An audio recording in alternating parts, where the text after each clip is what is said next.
What's up, guys? This is Will H Tech Review, and today I'm going to be talking about the Samsung Chromebook Plus version 2 after using this device for about 3 weeks. And just want to tell you what I think about it, some of the things I like, don't like, and just my overall impressions of this device. So I picked this up as an open box device from Best Buy. They had it for $404. If you buy this device brand new, you'll pay $599 at Best Buy. Sometimes they'll run a sale on it, a special, where you can pick it up a little bit cheaper than that, but you have to keep an eye out for that and pick it up when they do offer it for that. So I had the version 1 of this device when it came out a year before last, or last year, I can't remember. And I thought it was a very nice device, just a little bit underpowered, because when you would have quite a few tabs open or apps open, it would start to lag out on you.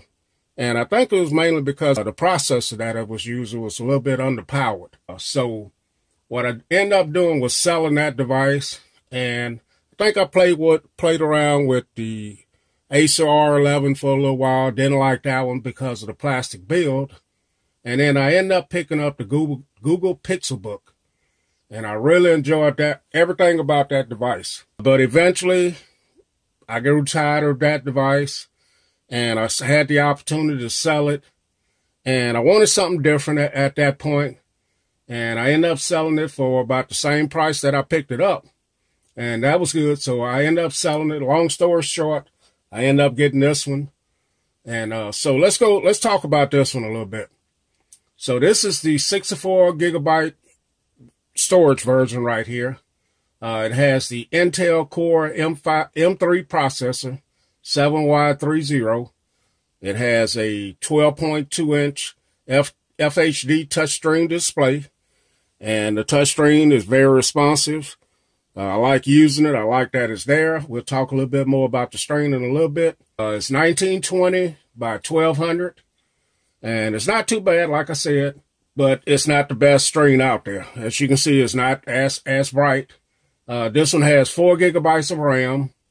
Also has a S Pen, which we'll talk about a little bit later in the review as well. And with the S Pen, you get the ability to write, sketch, edit, magnify, and even take screenshots.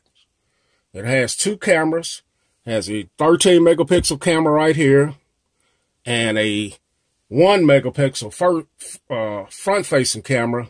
Now they're calling this a world-facing camera right here with autofocus. Neither cameras, in my opinion, are that great. They're just not that great, in my opinion. This thing weighs about right at 3 pounds, 2.98 pounds. It has 2 USB Type-C ports. And what they did is they put them both on the same side.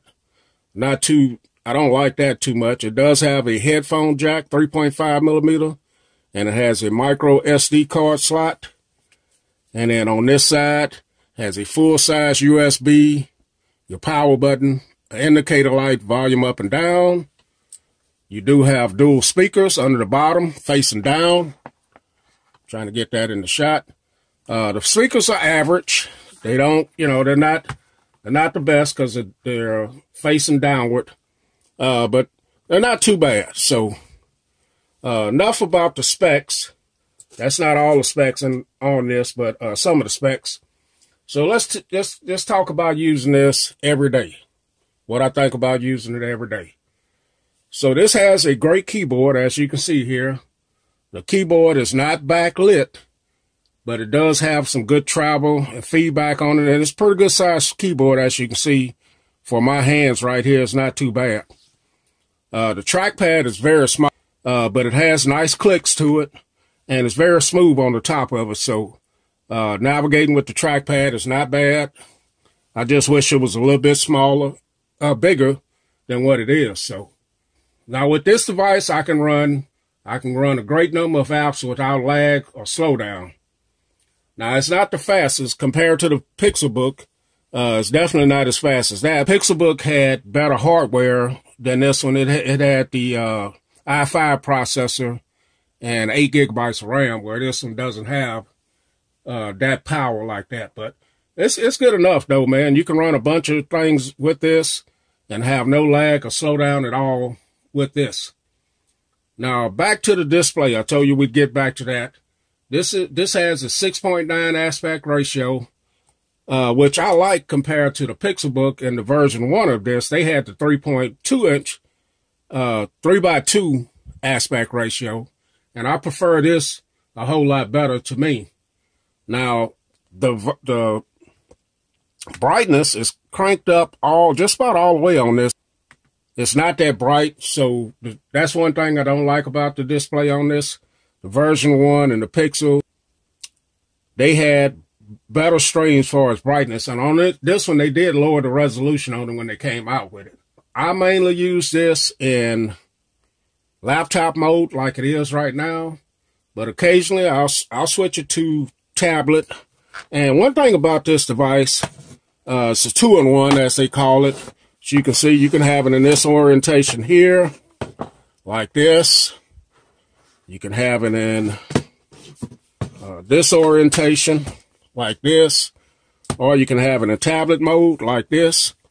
And occasionally I will use it in tablet mode because some of the applications that Android apps won't work until they're in full screen until you have it in the tablet mode like this.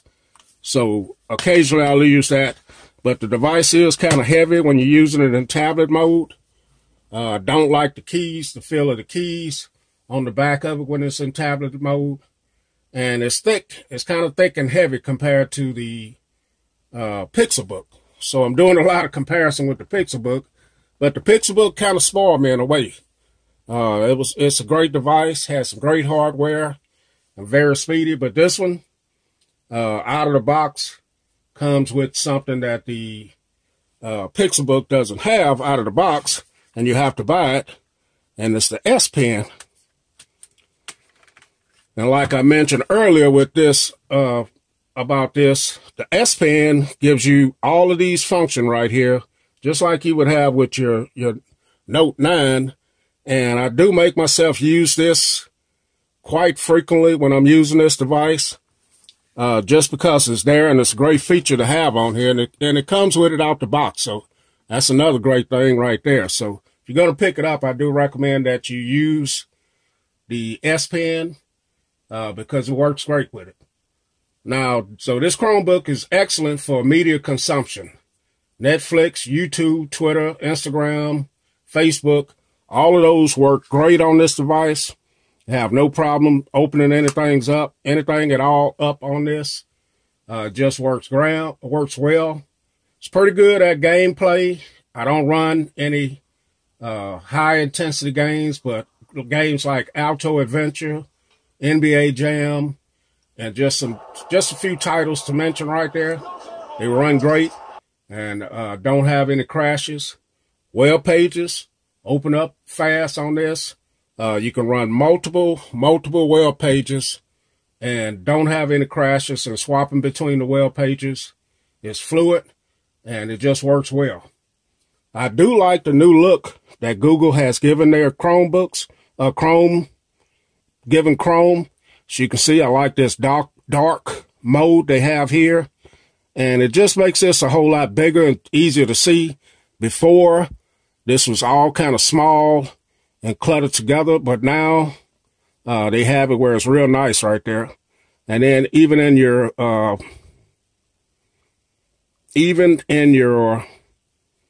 settings over here, everything is real nice. They do have it in the black right there, so I like that as well. Also like the idea that through the messages app right here, that I can, while I'm using this, as long as it's connected to my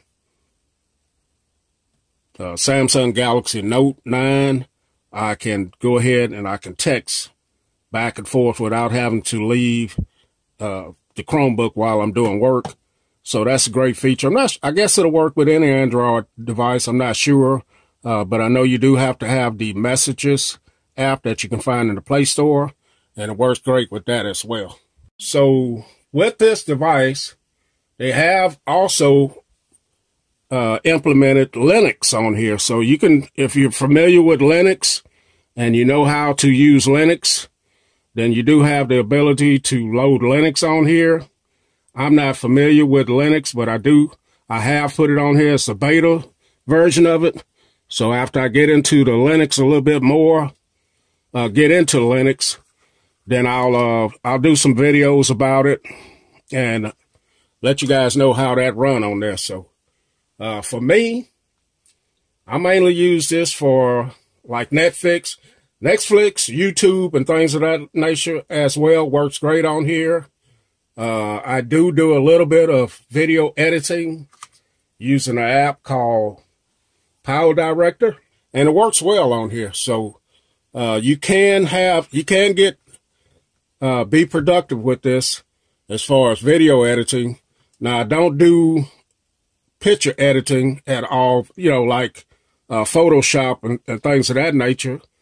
But you can do that if you want. There you can download those apps. I have tried them on here, and they work well. But I don't have a need for photo editing. So for creating different things, I use Google Docs. As you can see, you can use this offline as well. As you can see, I've used this tons of times right here. So that's what I use for creating documents or notes or whatever. That's what I use. So, but overall, guys, after using this for a month or so, I think it's a great device. The price is a little bit pricey on it. It has great hardware, a little bit thick and heavy. And that comparison may be just me comparing it to the Pixelbook. But overall, you get great battery life. I didn't mention that. I'm getting about 9 hours of battery life on it. And it charges up pretty well. You can use, you have the two Type-C. And you can output this screen to another screen as well with those Type-C ports. And you can also take and plug in your USB on the side right there in the USB port and import files or different things like that. So I do recommend it because of the added feature with the S Pen, and you do have the ability to add storage as well. So, but for me, Chromebooks work out well for me. I have no problem. They're excellent for productivity for me and entertainment. So, all right, guys, Will H.